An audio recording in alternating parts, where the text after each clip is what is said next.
see week to week what nutrition does for people. I wouldn't be here today if it weren't for Meals on Wheels. It changes their attitude. They become nicer because they feel better. In my mind, I'm not an old man.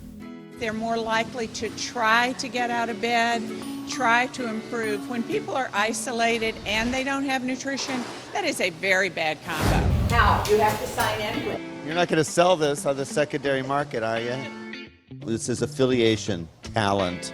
So here we are on the line, putting the meals together to get delivered today. This is not a traditional tray line. This is not a cafeteria. Each meal kind of made special. For medical protocol and for likes and dislikes as much as possible. I like how everybody is working together. We work as a team.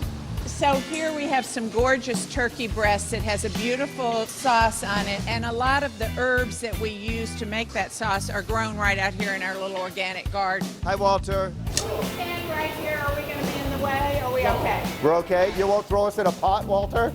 So that turkey, when you get it, is going to be fabulous. I love that everybody gets all this stuff. I know it. All the vegetables in there were prepped fresh here. Start here in the kitchen at 5. I wake up at 3:30 in the morning, Monday through Friday. Wow. Yeah, but I enjoy what I do, me and my staff. We use very few pre-prepared foods because of the sodium content. You can add salt, but you can't take it out. Take it out. We prepare everything fresh we even make our own soup. But is there any government money going into the trays? No government money going into our tray. Private donations primarily, then foundations, some corporate. We're the largest privately funded Meals on Wheels program in the country. What made you volunteer here? Actually, we saw notice in our church bulletin that they needed volunteers, and my sister and I were not working at the time, so we needed something to do, and I thought it was a good cause. Better than you running the streets of Los Angeles. You know, all these scientists are saying, hey, I see a nutrition nun. makes you feel better. Yeah, Is there is a nun. There's a nun. Now you should go on a route, and then you can understand what it's all about. Hi, Mr. Boswell. Thank you for having me. May I come in? Certainly. Thank you. This is my granddaughter that's the All-American. They come 6 days a week. My wife needed Meals on Wheels 25 years ago, and I had a heart attack just before she died, and they asked if I wanted to continue with the food, and of course, I was delighted because that meant that I would have balanced meals. And I've been here since 1981, working in the aerospace business. Of course, I've been retired for a long time now. I've had a lot of heart problems, been hospitalized 25 times since I started. I have to have a low-fat diet, and they managed to do that. These are pineapple chunks? Pineapple chunks. You're the pineapple man. Yeah. Okay. And I admire the operation. The fact that the director of Meals on Wheels is in her 80s. So I did some quick math. You started the program when you were 41 years old, and you're coming on your 40th anniversary, so that makes you around 80. That's right, about 81. I'll be 81 in June. Oh, don't round up, you're 80. I'm 80. Yeah. This woman must be a saint. Yeah. She's a nun. She hasn't made sainthood yet. What is on your head? It's a coif. It's called a coif. Coif. And we used to wear the big white bonnets. Like Sister Patrol? That's right. Well, this way you don't have to decide what to wear. Right. That's right. I never have a bad hair day. St. Vincent actually has about 1,500 clients. Okay. And then we sell meals to different programs. And then we also help a little school down in Skid Row. Tell us, Don, what you're doing here. Well, I'm going to pack some milk that go downtown to the school. Here you are, you're working, you're active. How old are you? I am 90. Well, it's a good start. I'm up every morning at 4:30, on the bus at 6 o'clock, and I'm here by time for 7. Well, I started this branch. The real Meals on Wheels began after the Second World War in England. And the nurses would put food in the backs of their cars and put hot bricks to keep it hot. And they didn't have kitchens because they were bombed out. Nothing, yes. I used to go, I'm a dietitian and I worked at the hospital. So I'd go out and visit patients that had gone home on special diets. And so I was used to being in a hospital environment where it is very controlled. And I'm very controlling and I want to do it my way. So I just walked in like I owned the place, took the food and went and visited. I wanted my own kitchen so I could do it the right way. And we had tablecloths, we had flowers, and we would serve them at the table. They didn't have to stand in line. And so that started on 7/7/77. We never planned it, it just happened. One day, Sister said to me, after I volunteered for a year, she said, "You want a job?" And I said, "Okay." So I've been here ever since. All right, so be careful about being around Sister. You'll get busy. Yeah. As one of my superiors said, now you're going to run the kitchen in this hospital. It was in New Orleans, Hotel du Hospital. I said, I can't do that. I'm only 25. She said, listen, go in there, tell them who you are, and tell them you're in charge. And so I've kept that phrase forever. And I use Just assert it, and it's true. It's true. We're in the inner sanctum of Meals on Wheels. Tell us about this wall. We have all these great people we serve, and we have so many great stories. A man here who was a member of the Tuskegee Air Force, but still ran his travel agency, lived in the back, could not leave the building. So many stories. And that's a qualifier, being homebound. You have to be homebound. The couple in their 90s who needed our client advocate to get them marriage counseling. After 65 years, they hadn't quite gotten it right. Or the lady who said, no one has wished me happy Mother's Day in 20 years. This is my friend Isa, who lives in Echo Park. This guy right here I know. I know him from the LA Athletic Club in downtown, although I haven't seen him because he's at home now.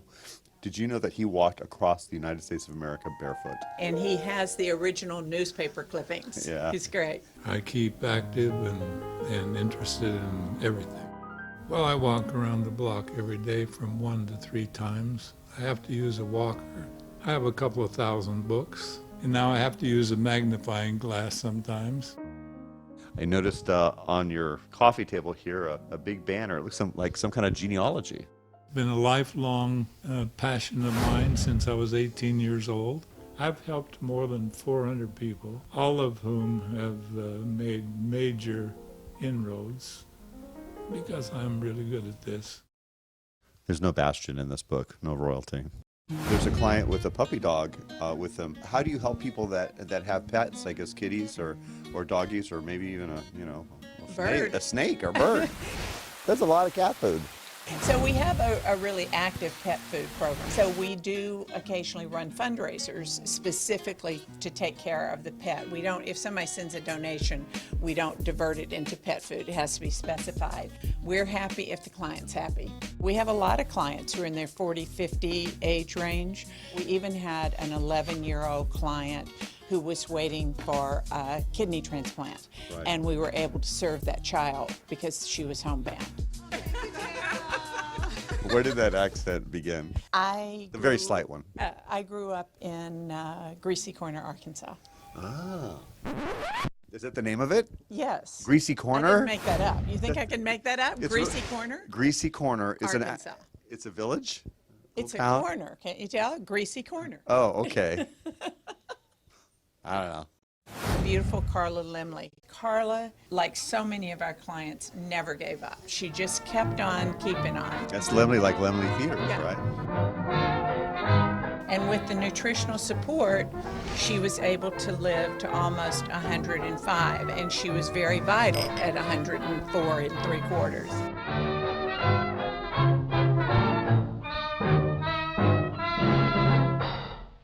We want them to see us as their family, just as we see them as our family. But your clients, some may be Catholic, some may be of people of no faith at all, but everybody is That's being right. served. We if don't they have a even need. ask. Yes, we don't even ask what their religion is. Josie, who do these go to, these pretty gifts? These gifts, these are given to the clients For their birthday? for their birthday. Yeah. Oh. Did you do these? Did you make these up? Wow. It's cute. Went to church one Sunday and someone was announcing that St. Vincent Meals on Wheels needed volunteers. Carol interviewed me. Carol's the volunteer coordinator. Yes. Our need is for volunteers. We need runners and drivers. And the time frame is 10 to 2. Call this number and ask for Carol. Yes. She liked me and Who wouldn't like you? sister liked the way I work and she told me she wanted to put me on a full-time basis. I called on the phone, got a hold of Carol, and she said to come the next day, and we did. They put us on the green T-shirts right away and put us on the route. We're on the street delivering meals. And now you right. get paid. See, Yes. you started as a volunteer, and that seems to be a trend around here, by the way. You start as a volunteer, and then eventually they hire you if you do a good job. I love it. Lots of food. Ooh, lots of steam. This might be a fun thing for friends to do so they could spend time together and do good work too. Hello. One of the benefits of volunteering here is you get a free lunch. Absolutely. And Sister says she prays for all the volunteers to go to heaven. That's a pretty big deal, too.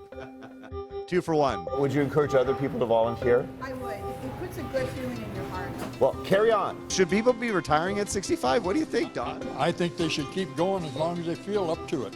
People, the volunteers are wonderful. They're the best. I've done 13 marathons, and I've done most of them, all of them after I was 65. That's fantastic. Dawn is 90, Sister's 80, going on 81, so age is not a factor.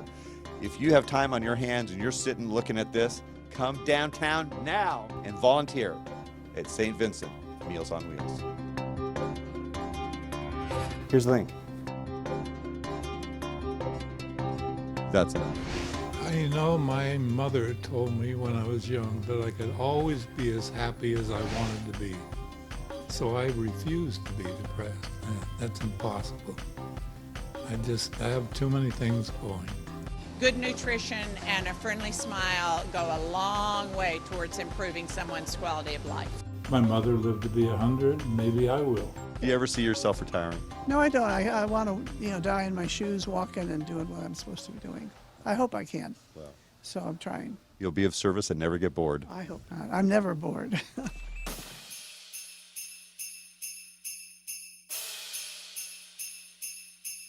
We've got a big donate button, and we would love any help. Every single dollar makes a difference, and we can use all the help we can get. We really appreciate it. I'm coming out of the refrigerator. You didn't mind us just yakking outside your door all morning and like taking away from your concentration, did you? Oh, good. Non-complainer. Tell us about your career at TRW. I think you mentioned you worked on some of the first satellite programs. In the last 12 years, I worked on top secret stuff. Right. And if you tell me, you'll still have to kill me, I think. Yeah.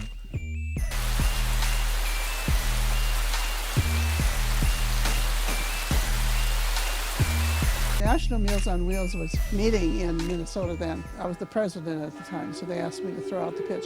And I was so nervous, I was waiting for this guy to say, now. And then when he did, I was so nervous, I just about got it across, but I didn't do a very good pitch. It's okay. But they said it was okay. It was okay. Yeah.